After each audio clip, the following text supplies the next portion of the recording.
সবাই বলে সকালটা ভালো হলেই নাকি সারাদিনটাও ভালো যায়, সব সময় কিন্তু তা হয় না।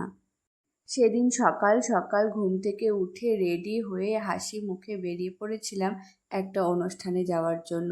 কিন্তু সব দিন কি আর ভালো যায়? রাস্তায় এক অ্যাক্সিডেন্ট হয়ে গাড়ি হয়ে গেল খারাপ, আর সারা দিনটাই নষ্ট। সারা দিন পর সন্ধেবেলা বাড়িতে এসে গেলাম অনুষ্ঠান বাড়িতে। সারা দিনের একটা মন খারাপের জন্য এত সুন্দর অনুষ্ঠানটাও উপভোগ করতে পারলাম না। তাও অনেকটা সময় ওখানে কাটিয়ে মনটা আস্তে আস্তে ভালো হয়ে যাচ্ছিল।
কংগ্রাচুলেশন ওদের দুজনকে, ওরা দুজনেই খুব ভালো থাকুক। অনুষ্ঠানটা খুব সুন্দর ছিল।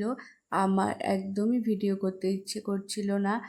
তাও আমি রিং সেরিমনির ভিডিওটা করেছিলাম বলে একটা ব্লগ তৈরি করে নিলাম। খুব ভালো প্রোগ্রাম হয়েছিল। আর তারপর আমরা চলে এসেছিলাম খেতে। আর খাবারগুলো এত টেস্টি ছিল যে কি বলবো। আর ভেটকি মাছের পাতুরি, এটা তো আমি ফার্স্ট টাইম খেয়েছিলাম।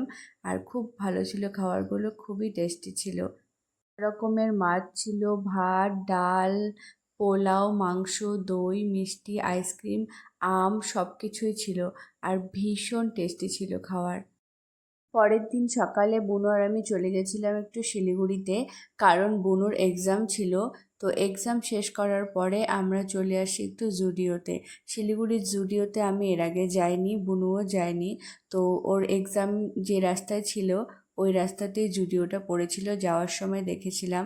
তো আসার সময় বললাম চল একটু জুডিওর কালেকশন তো অলওয়েজ ভালো থাকে, আর আমারও ভীষণ ভালো লেগেছিল জুডিওর কালেকশন। কাপড়গুলো এত সফট, খুব সুন্দর ছিল। আর বেশ গরমে পরার জন্য বেশ ভালো ভালো ড্রেস ছিল। জুতা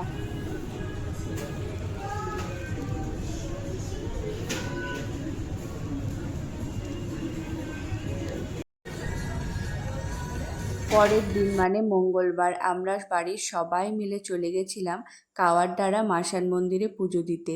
তোমরা তো এই মন্দিরটা সবাই চেনো, যাদের গোসাইর শীতলকুচির এদিকে বাড়ি, রাস্তার পাশে এই মন্দিরটা। আর সবাই বলে এই মন্দিরটা নাকি খুব জাগ্রত। 2 বছর আগে আমি মার সাথে এসছিলাম এই মন্দিরে পুজো দিতে। বিয়ের পর থেকে আসবো আসবো করে আর আসাই হয় না, সময়ই মেলে না। যখনই বাপের বাড়িতে আসি পুজো দেওয়ার মতো আর সময় মেলে না। ঠাকুর কিন্তু সব কিছুর জন্য সময় ঠিক করেই রাখে, তোমাকে শুধু ধৈর্য ধরে অপেক্ষা করতে হবে। সবার সব কিছুর জন্য সময় ঠাকুর ঠিক করেই রেখেছে, ঠাকুর যবে চাইবে সবেই সব কিছু হবে। এখানে মা সব রেডি করছিল, মা বাড়ি থেকে সব কিছু নিয়ে এসছে, ফল, দই, চিড়া, যা যা ঠাকুরকে প্রসাদ দিতে হয়। তো সেগুলো এখানে নিয়ে এসে মা সব রেডি করছিল, আর বুনু মাকে হেল্প করে দিচ্ছিল। তারপর এখানে ঠাকুরমশাই আমাদের পুজো করছিল। আগে অনেক লোক এসে পুজো দিয়ে গেছে।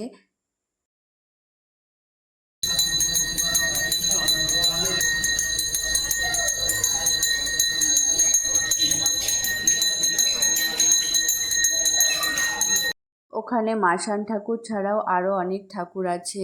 বজরংবলী ঠাকুর, ব্রহ্মা বিষ্ণু মহেশ্বর, শিব ঠাকুর। মাসান ঠাকুরের পুজো দেওয়ার পরে আমরা সব ঠাকুরকেই পুজো দিচ্ছিলাম। সেদিন মঙ্গলবার ছিল বলে অনেক লোকই নাকি এসছিল পুজো দিতে। আর প্রত্যেক মঙ্গলবারই নাকি ভালোই ভিড় হয়। আমরা একটু বেলা করে এসছিলাম বলে একটু ফাঁকা ফাঁকাই পেয়েছি। আর আমাদের সাথে আমাদের দিদাও এসছিল পুজো দিতে। দিদাও খুব খুশি আমাদের সাথে পুজো দিতে এসে।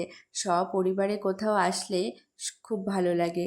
আর এখন আমাদের পুজো টুজো দেওয়া শেষ। এখন আমাদের বাড়ি ফেরার পালা। প্রচণ্ড খিদে পেয়েছে, বাড়ি গিয়ে দই চিড়া খাবো। তো ভিডিওটা তোমাদের কেমন লাগলো সেটা কমেন্টে জানিও। ভালো লাগলে একটা লাইক করে দিও। দেখা হচ্ছে পরে কোনো ভিডিওতে। টাটা।